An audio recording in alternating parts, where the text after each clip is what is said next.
Hi everyone, today we're going to solve an interesting DSA question which is called first unique character in a string. अब इसके अलावा अगर हमें DSA का कोई और प्रॉब्लम करना है तो वो हमें इस प्लेलिस्ट के अंदर अवेलेबल मिल जाएगा. Also there is a link for a company wise DSA sheet in the description box. तो स्टार्ट करते हैं अपने सवाल के साथ. This is called first unique character in a string and this is also problem number 387 on leet code.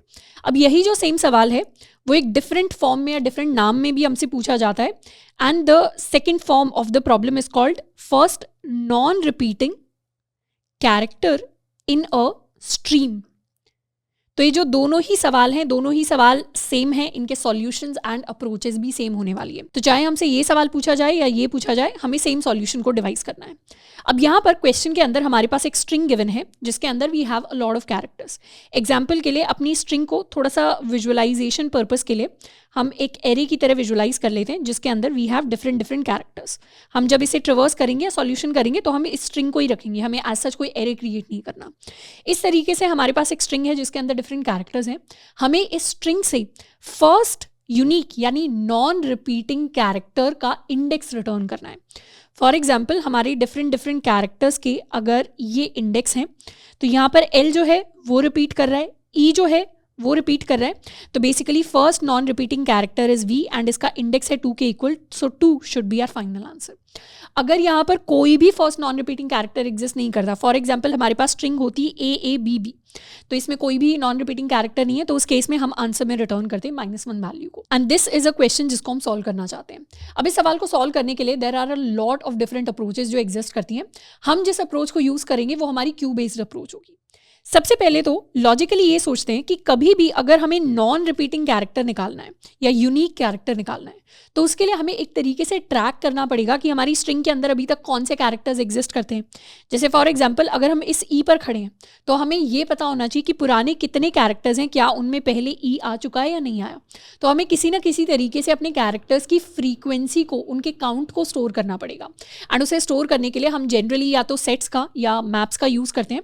तो what we are going to do, हम एक अनऑर्डर्ड मैप को यूज़ करने वाले हैं क्योंकि हमें एक तरीके से सिर्फ फ्रीक्वेंसी स्टोर करनी है, कोई ऑर्डर नहीं चाहिए एलिमेंट्स का. So we are going to use an unordered map जिसमें हर एक कैरेक्टर के लिए हम उसकी फ्रीक्वेंसी को स्टोर कराएंगे. इस डेटा स्ट्रक्चर को हम इसलिए यूज करें ताकि हम सारे एलिमेंट्स की जो ऑलरेडी अकर कर चुके हैं उनकी फ्रीक्वेंसी को ट्रैक कर सकें.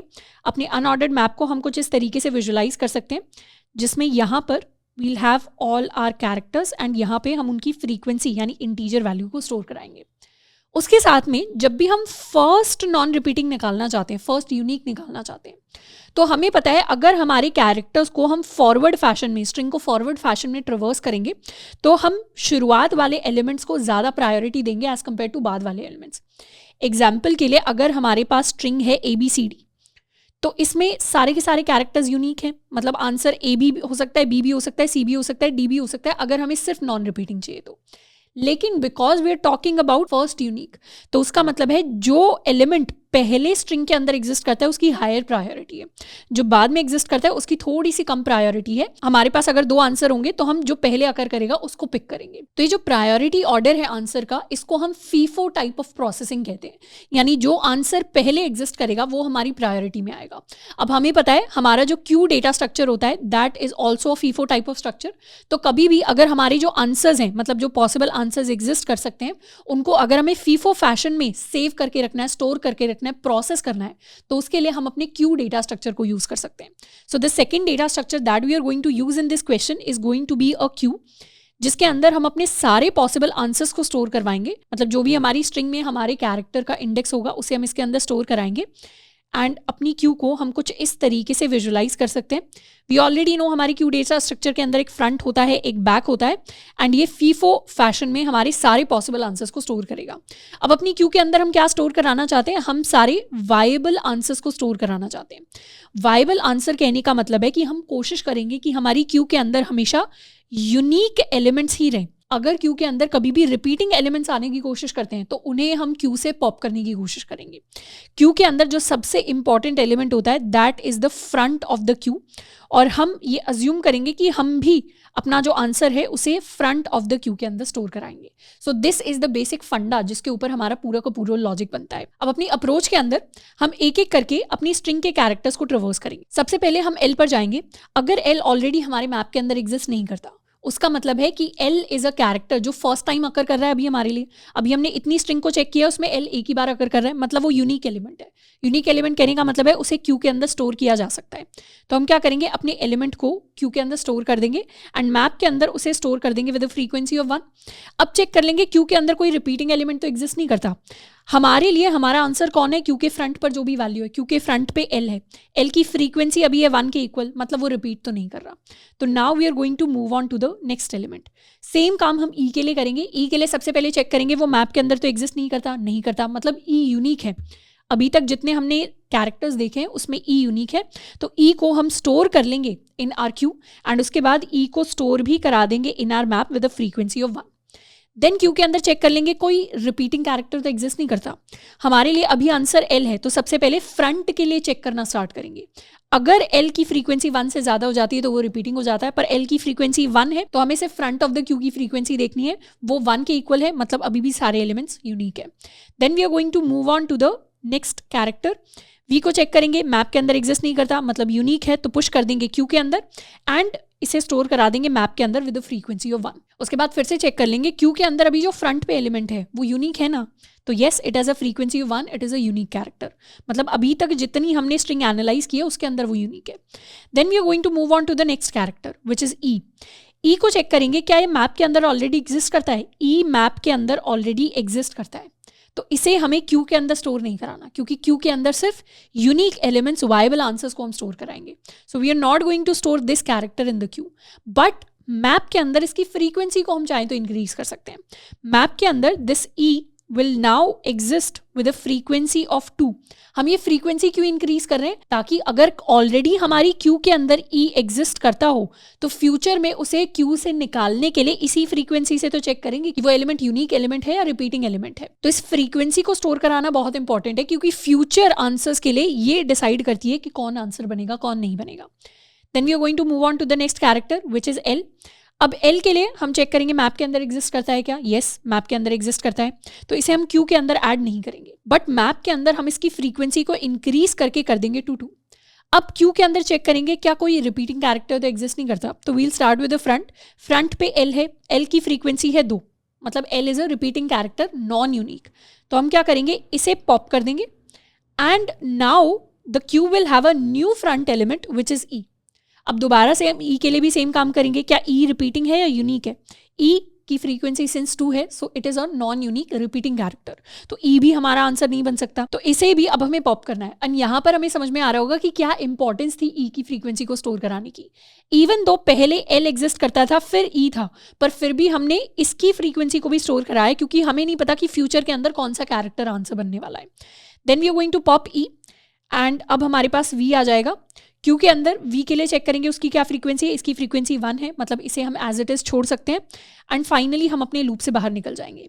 एट द एंड हमने जब पूरी स्ट्रिंग को ट्रिवर्स कर लिया है, अगर हमारी क्यू के फ्रंट पर कोई एलिमेंट एग्जिस्ट करता है then that is going to be our unique element, our answer. और अगर क्यू खाली होती है, मतलब कोई भी एलिमेंट एग्जिस्ट नहीं करता, फॉर एग्जाम्पल यहाँ पर अगर हमारे पास एक और V एग्जिस्ट करता तो उस केस में इसकी भी फ्रीक्वेंसी 2 हो जाती और इसको भी हम यहाँ से पॉप कर देते, तो उस केस में आंसर -1 हो जाता। पर क्योंकि हमारे पास एक एलिमेंट एग्जिस्ट करता है, so this is going to be the final answer. अब यहाँ पर क्यू के अंदर हमने कैरेक्टर्स को स्टोर करा के उसको विजुअली दिखाया है, but because we want to return the index value which is 2 and not the character itself, तो अपनी क्यू के अंदर हम इंटीजर इंडेक्स को स्टोर करेंगे ना कि कैरेक्टर को। तो ये छोटा सा चेंज है जो हमारे लॉजिक एंड कोड के अंदर डिफरेंट होगा। अब the pseudo code is going to be very easy for this problem. हमें बेसिकली क्या करना है, अपने लिए 2 डेटा स्ट्रक्चर यूज करने हैं जिनको हमने यूज किया। हमारे सूडो कोड के अंदर बेसिकली हमें एक लूप चलाना है from I = 0 to n। Loop के अंदर सबसे पहले तो चेक कर लेंगे हमारा कैरेक्टर यूनिक है क्या, अगर वो यूनिक है तो उसे क्यू के अंदर हम पुश कर देंगे। तो बेसिकली वील चेक कि स्ट्रिंग के अंदर हमारा जो भी कैरेक्टर है अगर मैप के अंदर वो एग्जिस्ट नहीं करता तो उसके लिए we'll use the map.find function. अगर वो एग्जिस्ट नहीं करता, मतलब this is equal to map.end, तो उस केस में हम क्यू के अंदर पुश कर देंगे अपने कैरेक्टर को या इनफैक्ट उसके इंडेक्स को, not the character itself. And map के अंदर हमारे कैरेक्टर की जो भी फ्रीक्वेंसी होगी उसे हम ++ करने वाले हैं।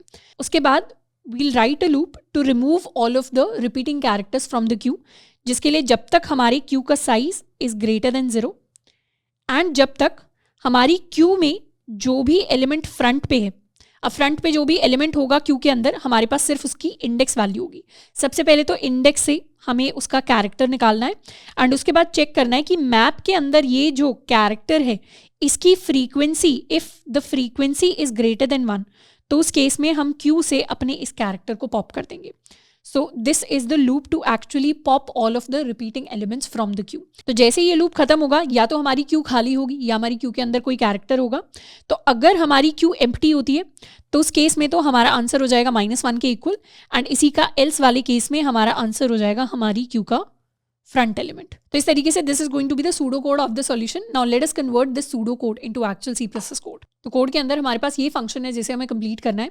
इसके अंदर सबसे पहले तो we are going to create an unordered map with character and integer values and उसके साथ में हम क्रिएट करेंगे एक क्यू ऑफ इंटीजर। सबसे पहले एक हम लूप चलाने वाले हैं from i = 0 i less than s.size i++। अगर हमारा जो कैरेक्टर है मतलब करंट कैरेक्टर वो मैप के अंदर एग्जिस्ट नहीं करता, मतलब s.i के लिए map.find becomes equal to map.end, तो उस केस में क्यू के अंदर हम पुश करने वाले हैं अपने उस कैरेक्टर का इंडेक्स एंड ऑल्सो मैप के अंदर उस कैरेक्टर के लिए फ्रीक्वेंसी को कर देंगे ++। अगर कैरेक्टर ऑलरेडी एग्जिस्ट करता है तो उसकी जो भी फ्रीक्वेंसी होगी, फॉर एग्जांपल 1 है तो 2 हो जाएगी, एग्जिस्ट नहीं करता तो इनिशियलाइज होगी 0 के साथ तो 1 हो जाएगी। उसके बाद we are going to remove all of the repeating values. तो जब तक हमारी क्यू का size is greater than 0 and हमारी क्यू के फ्रंट पे जो भी एलिमेंट है मतलब जो भी इंडेक्स है, सबसे पहले तो उसके लिए उसका कैरेक्टर निकालेंगे एंड उसके बाद मैप के अंदर उसकी फ्रीक्वेंसी निकालेंगे। If this frequency becomes greater than 1 तो उस केस में क्यू से पॉप कर देंगे हम अपनी वैल्यू को।